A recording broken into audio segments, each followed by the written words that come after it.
देखिए, एक सवाल में कई सवाल आप कर रहे हैं, लेकिन फिर भी मैं आपको कहना चाहता हूं कि अगर मेरी पार्टी कहे कि आप इस्तीफा दे दो तो मुझे कोई विलंब नहीं लगेगा, मैं इस्तीफा दे दूंगा। अच्छा, क्या कहेंगे जिस तरीके से जंतर मंतर पर पॉलिटिकल लोग भी, तमाम ऐसी पार्टियां, वहां तक कि प्रियंका गांधी वाड्रा भी वहां गई और उनका कहना है कि उनको नैतिकता के आधार पर इस्तीफा देना चाहिए। किस चीज का इस्तीफा देना चाहिए? कौन सा गलत काम मैंने किया है कि इस्तीफा दे दूं? सुप्रीम कोर्ट में पूरे प्रकरण में न जाकर के सुप्रीम कोर्ट के निर्देशानुसार एफआईआर हो गई, दिल्ली पुलिस जांच कर रही है, तो जांच का परिणाम आने दो। उसके पहले किस चीज का इस्तीफा बनता है मुझे तो ये भी नहीं मालूम है कि मेरे ऊपर आरोप क्या है। जैसे कोई नाबालिग लड़की जो आरोप लेकर के आई है, मुझे तो ये भी नहीं पता है कि उस कौन सी लड़की है, क्या है और मेरे ऊपर आरोप क्या है। किस बात की इस्तीफा दे दें? आपने कहा था कि इस तरीके से कि 4 घंटे नहीं 4 महीने लगे एक स्क्रिप्ट तैयार करने में, क्योंकि मेरे ऊपर जिस तरीके से एफआईआर कराई गई। देखिए देखिए बात आप लोग सवाल पर सवाल बनाते हो। एक बातचीत के क्रम में मैंने कहा था कि अगर कोई घटना घटती है, आमतौर पर अगर 2 घंटे एफआईआर लेट हो जाए तब भी अभियुक्त को फायदा मिलता है कि 2 घंटे सोच समझ करके एफआईआर लिखाई गई है। मेरे खिलाफ तो 4 महीने से सोच समझ करके लिखाई जा रही है, क्योंकि ओवरसाइट कमेटी के सामने जो लड़कियां गईं और जिनके रिकॉर्ड दर्ज किए गए, उन लड़कियों में इस नाबालिग बच्ची का नाम नहीं है। ये ओवरसाइट कमेटी के सामने नहीं गई है, ये ओलंपिक कमेटी के सामने नहीं गई है।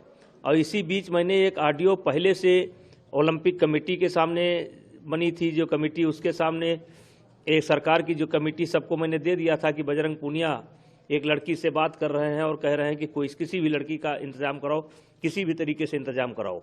और 3 महीना बाद इंतजाम कर लिया इन्होंने, एक नया मामला लेकर के आ गए। तो कहने का मतलब एक एफआईआर जब लिखी जाती है तो 1 घंटे के अंदर, 2 घंटे के अंदर लिखी जाती है, और 2012 से घटना घट रही है, 2015 में घट रही है, 16 में घट रही है, तो 10-12 साल सोच समझ करके मामला ला रहे हैं। और मामला भी एक साथ नहीं ला रहे हैं, अलग अलग ला रहे हैं। तो मैं तो एक ऐसा आदमी हूं जिसके खिलाफ 4 महीने से षड्यंत्र हो रहा है। क्या लगता है सरकार के खिलाफ नारे लग रहे हैं जंतर मंतर पर जिस तरीके से कि? देखिए, आज जितने आप कह सकते हैं जैसे टुकड़े टुकड़े गैंग, या जो ताकतें शाहीन बाग में सक्रिय थीं, जो ताकतें किसान आंदोलन में सक्रिय थीं, जो हमेशा समय समय पर मोदी जी पर हमला किया करते हैं, पार्टी पर हमला किया करते हैं, आज वही सारी ताकतें दिखाई पड़ रही हैं। और मैं शुरू से इस बात को लेकर के चल रहा था कि मेरा इस्तीफा इनका मकसद नहीं है, मैं तो एक बहाना हूं, इनका निशाना और कोई है, पार्टी है। क्या दूसरा शाहीन बाग बनाने की कोशिश तो नहीं?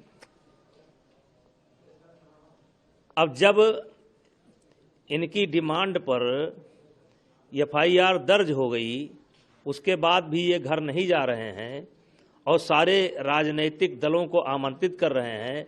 जिस तरीके से प्रियंका जी पहुंची, जिस तरीके से आज उनके पति पहुंचे, जिस तरीके से अपना मलिक साहब पहुंचे, जिस तरीके से केजरीवाल पहुंचे, जिस तरीके से लोग इकट्ठा हो रहे हैं और जिस तरीके से गाली गलौज की भाषा का प्रयोग किया जा रहा है, मोदी जी को गाड़ देंगे, जिंदा गाड़ देंगे, निचोड़ देंगे। योगी जी के बारे में एक जो स्वयं अपराधी है, सजा याफ्ता है, बिहार का गुंडा है, वो खुद आकर के जो है योगी जी का मजाक उड़ा रहा है, हंस रहा है। तो इससे क्या मतलब निकलते हैं? खिलाड़ियों का आंदोलन है ये, खिलाड़ियों का आंदोलन नहीं है। किसका आंदोलन है? अब आप पता लगे। जैसे आपने पतंजलि के प्रोडक्ट पर सवाल खड़ा किया, उसके बाद से ये स्थिति बनी है, फिर 4 महीने के बाद एफआईआर की स्थिति बनी। क्या लगता है इसके पीछे है कौन? इसके पीछे उद्योगपति हैं, और ये उद्योगपति मुझे हर प्रकार से नुकसान पहुंचाना चाहते हैं, पानी की तरह पैसा बहा रहे हैं, और ये खिलाड़ी भी पेड हैं। और मैं समझता हूं कि जब उद्योगपति मेरे खिलाफ सैकड़ों करोड़ रुपया खर्च कर सकते हैं, तो जहां 5-5 लाख में, 10-10 लाख में लोग मर्डर करने के लिए घूमते हैं, तो मेरी जान माल का खतरा तो वही है। ये अगर इसमें हार जाएंगे तो जान माल को नुकसान पहुंचाएंगे, क्योंकि इन्होंने तो तय कर रखा है कि विभूषण सिंह को जीने नहीं देना है, इन्होंने तय कर रखा है। और आप बताइए कि 50 लाख रुपए कपिल सिब्बल साहब की फीस है और एक हेयरिंग की 9 वकील खड़े करते हैं, तो क्या एक सामान्य खिलाड़ी इतने महंगे वकील रख सकता है? उसके बाद आप देखिए, जब इनकी डिमांड थी कि FIR दर्ज हो, FIR दर्ज हो गई, फिर भी इनका आंदोलन नहीं समाप्त हो रहा है।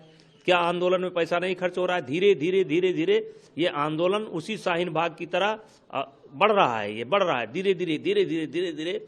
ये उत्तर प्रदेश को और हरियाणा को बांटना चाहते हैं।